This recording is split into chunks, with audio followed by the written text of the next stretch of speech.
मैं हूं Naresh Paliwal, volleyball coach. एक बार फिर से आपके सामने आज हम बात करेंगे रूल्स नंबर 25 की स्कोरर और असिस्टेंट स्कोरर के बारे में। और स्कोरर और असिस्टेंट स्कोरर के बारे में आज हम बात करेंगे कि उनकी लोकेशन क्या होती है और वह रिस्पॉन्सिबिलिटी क्या निभाते हैं, क्या क्या उनकी जिम्मेदारियां होती है, कैसे कंट्रोल करते हैं। और इसके बाद एक वीडियो में और लेके आऊंगा जिसमें हम बात करेंगे कि किस प्रकार से स्कोर शीट भरी जाती है। उसका अलग से मैं एक अच्छा सा वीडियो आपके सामने लेके आने की कोशिश कर रहा हूं।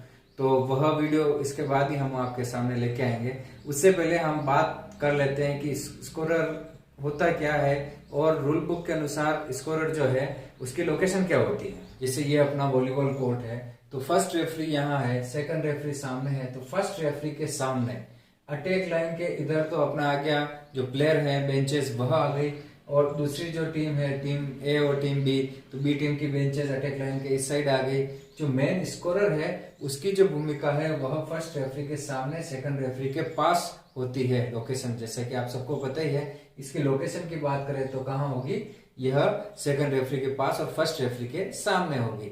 फिर इसकी रिस्पॉन्सिबिलिटी और जिम्मेदारियों की बात आती है। जब आपकी पोजीशन ये है फर्स्ट रेफरी, तो सेकंड रेफरी नीचे जो टीम को कंट्रोल करता है उनके साथ आपका कोऑर्डिनेशन बहुत ही अच्छा होना चाहिए। कोऑर्डिनेशन किस प्रकार से अच्छा होना चाहिए, जैसे आप लाइनअप से स्लिप ले रहे हैं, टाइम आउट देना है, उसकी रिकॉर्ड जितना भी रिकॉर्ड रखना है कंट्रोल करता है सेकंड रेफरी। उनका टोटली रिकॉर्ड रखने का काम स्कोरर के पास होता है। तो वह स्कोरर क्या करता है, इन सबको लेके कोऑर्डिनेट करता है सेकंड रेफरी से। और स्कोरर के पास यहाँ पे कुछ साउंड डिवाइस होते हैं, बजर भी हो सकता है, विसल भी रखते हैं। तो यह साउंड डिवाइस रखते हैं जिसमें जैसा कि कोई प्लेयर गलती करता है, यह क्या करते हैं, जैसे कि सर्विस ऑर्डर देखते हैं, किसी ने सर्विस गलत कर दी, तो उस टाइम पे वह साउंड डिवाइस वह साउंड बजा के काम कर सकते हैं, उस रैली को रोक सकते हैं या वो ध्यान आकर्षित करके बता सकते हैं कि क्या फाउल था। और उसके बाद आता है कि मैच की जो सही जानकारी है वह स्कोर शीट में दर्ज करना। प्लेयर के नाम, चेस नंबर, उसमें लिब्रो कौन है, लिब्रो सही जगह से भरा हुआ है नहीं है, वो तो स्कोर शीट आती है उनके पास, पहले से फिलअप होता है, मगर उसको एक बार फिर से लाइनअप स्लिप के अनुसार देखना, कप्तान और कोच के साइन करवाना। टॉस होने के बाद जो भी जैसा भी first referee second referee toss करवाते हैं, उसके बाद डिसाइड करते हैं कि साइड ए किसकी है, साइड बी किसकी है। उन सबको अच्छे से भरना किसकी ड्यूटी है, स्कोरर की ड्यूटी है। साथ ही स्टार्टिंग लाइनअप के लिए जो स्टार्टिंग लाइनअप स्लिप आप किसको देते हैं, जो आपके रेफरी जो साहब है उनको देते हैं, रेफरी साहब दोनों ही कोचेस को देते हैं।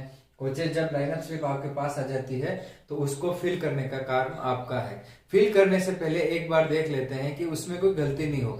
अमूमन क्या गलती होती है, इनविटेशन बड़े टूर्नामेंटों में चेस नंबर तो एज इट इज लिखे होते हैं। कभी कभी जो इनविटेशन टूर्नामेंट है उसके अंदर क्या होता है कि प्लेयर अलग अलग जगह से कोई कंबाइंड टीम भी करता है, किट अगर नहीं है तो कोई प्लेयर के दो चेस नंबर एक साथ होते हैं, तो उनको अलग करना। वैसे कोचेस यहाँ पे ध्यान रखते हैं, फिर भी अगर कोचेस नहीं है और अगर वो लाइनअप स्लिप आई है तो उसमें देखना कि जैसे चेस नंबर 12 दो बार तो नहीं भरा हुआ है, तो दो चेस नंबर तो एक लाइनअप स्लिप के अंदर नहीं है। अगर ऐसा है तो उसको चेक करने का काम किसका है, जो पहले तो जैसे सेकंड रेफरी लेके आते हैं फिर स्कोरर को देते हैं, तो स्कोरर भरने से पहले इसकी पूरी अच्छे से सावधानी रखेंगे। फिर ड्यूरिंग मैच उनका क्या काम है, जैसे ही सर्विस ऑर्डर होता है, जो प्लेयर सर्विस कर रहा है उसका चेस नंबर चेक करके पहले उसके मार्क लगता है, देन उसका सर्विस नंबर चेक करते हैं। अगर सही सर्विस ऑर्डर से अगर प्लेयर सर्विस करता है तो उसमें रैली कंटिन्यू चलने देते हैं। अगर ऐसा लगता है कि सर्विस किसी दूसरे चेस नंबर की थी और सर्विस करके कोई दूसरा चेस नंबर जा रहा है, इस कंडीशन में वह जब सर्विस हिट हो जाती है, हिट होने के बाद बजर बजाएगा और बताएगा कि सर्विस फॉल्ट था। यह फॉल्ट पकड़ने का कार्य करता है। बजर या विसल वह विसलिंग करता है और एक करेक्ट करता है। एक कंडीशन ये भी आती है, कभी कभी प्लेयर या कैप्टन पूछ लेते हैं, गेम कैप्टन अमूमन पूछ लेते हैं कि सर्विस नेक्स्ट किसकी थी। कभी कभी गलती हो जाती है कि जो प्लेयर चल रहा है, रोटेशन रैली काफी कंटिन्यू चल रही है, ऐसे टाइम पे सर्वर कौन है तो वह पूछता है, तो सर्विस किसकी है वह भी बताने का काम स्कोरर करता है। उसके बाद जो आपका सब्स्टिट्यूशन है, जब सब्स्टिट्यूशन लिया जा रहा है तो उसको अच्छे से भरना, टाइम आउट लिया जा रहा है उसका रिकॉर्ड रखना, टाइम आउट का, इन सब का रिकॉर्ड रखना और गलत होने पर उसको बताना। जैसे एक बार दोनों टाइम आउट हो गए, तीसरी बार रिक्वेस्ट हो रही है, अगर आपका सेकंड रेफरी देता है, अमूमन देते नहीं है स्कोर, असिस्टेंट स्कोरर भी उसका ध्यान रखते हैं। साथ ही सेट, मैच और फिफ्थ सेट में एक 8 पॉइंट पर बताएगा। सेट फिनिश हो जाता है तो जो स्कोरर है वह बताएगा कि सेट फिनिश हो गया है, वह डिसाइड करेगा सबसे पहले कौन क्या बोल रहा है, उससे कोई लेना देना नहीं, पब्लिक क्या बोलती है कोई लेना। Score sheet always right, score sheet हमेशा सही बोलती है। जो सही डिसीजन होता है, सेट फिनिश हुआ तो स्कोरर बताएंगे कि सेट फिनिश हो गया है, मैच फिनिश होता है तो भी बताएंगे। अगर सेट 5 सेट के अंदर जाता है अगर मैच, तो 8 पॉइंट पे जब कोर्ट चेंज करते हैं तो उस टाइम पे भी ध्यान रखने का काम कौन करता है, स्कोरर करता है। साथ ही वार्निंग और मिसकंडक्ट होते हैं कोई, तो उसका भी जो रिकॉर्ड रखने का काम स्कोर शीट पे आता है। वार्निंग अगर देते हैं तो उसी टाइम पे मेंशन करना है, वह काम भी यही करते हैं। अगर जो सेकंड रेफरी एक्सेप्शनल जो सब्स्टिट्यूशन देते हैं, किसी को चोट लग गई है, प्राकृतिक अगर भी आपदा आती है, जैसे बारिश आ गई, थोड़ी डिले आउटडोर में, जनरली इंडोर में होता नहीं। इंडोर में क्या प्रॉब्लम हो सकती है, बाहर अगर बारिश आ सकती है तो इंडोर में लाइट जा सकती है। इस प्रकार की जो भी घटनाएं होती है जिसकी वजह से मैच रुकता है, तो वह भी रिकॉर्ड रखने का काम उसी टाइम पे लिखा जाता है कि इतनी टाइम पे यह जो मैच है बंद हुआ था। और रूल नंबर 17 जो है अपना, रूल नंबर 17 में हमने पढ़ा था कि रूल नंबर 17 के अनुसार फिर उसका जो भी आगे कार्यक्रम है, कोड चेंज करना है या फिर वापस ड्यूरिंग 4 आवर्स मैच शुरू करना है या फिर सेशन ऑफ करना है, उसके अनुसार जो भी नियम है उस नियम के अनुसार आगे मैच शुरू कराने का काम भी यही करते हैं। कभी कभी जैसे कोई प्लेयर बदला जाता है, जैसे एक अभी उदाहरण देखा था, जो प्लेयर अंदर खेल रहा है जो लिब्रो नहीं है और लिब्रो को हमने रिप्लेसमेंट किया, जैसे नवीन जैकब राजा को एक बार एक मैच के अंदर हमने देखा था कि उनको किया था, तो ऐसे टाइम पे उसका रिकॉर्ड रखने का कार्य भी स्कोरर का है। साथ ही 3 मीटर अंतराल का जो कंट्रोल है उसको फिनिश करना। आपने सर्विस इधर से की, मैच शुरू हुआ, चाहे टीम ए जीती टीम बी हारी, आपने कोड चेंज किया, ये टीम इधर आई, वापस मैच शुरू हुआ, एक सेट से दूसरे सेट के जो अंतराल है वह है 3 मिनट का अंतराल होता है। एक सेट से जो दूसरा सेट है उसका जो अंतराल होता है वह 3 मिनट का अंतराल होता है। और 3 मिनट के अंतराल को जो कंट्रोल करने का काम कौन है करता है, क्योंकि उसी के दौरान आपको वापस दूसरी जो स्टार्टिंग लाइनअप है दूसरे सेट की, तीसरे सेट की, उसको भरना होता है और मैच शुरू करवाना होता है टीमों को कंप्लीट करवा के।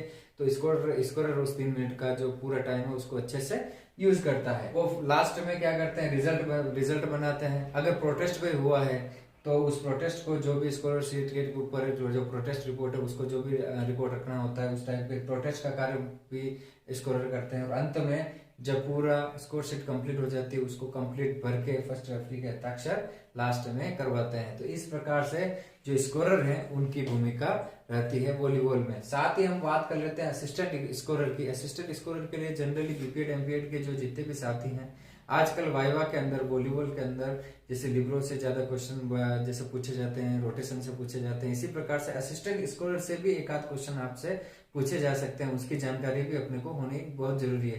कभी कभी अगर अच्छे मैच चल रहे हैं तो स्कोरर के साथ साथ असिस्टेंट स्कोरर को भी मैच के अंदर काम दिया जाता है। उनका जो क्या काम होता है, उनकी क्या लोकेशन होती है, तो आपकी जो लोकेशन होती है वह भी आप स्कोरर के पास में ही आपकी लोकेशन होती है। और आपकी जो जिम्मेदारी होती है, आपको जो लिब्रो का जो रिप्लेसमेंट रिकॉर्ड है वह रखना होता है। लिब्रो कब आता है कब जाता है, इसका जो रिकॉर्ड है, रिप्लेसमेंट जो रिकॉर्ड है वह रखने की काम होती है।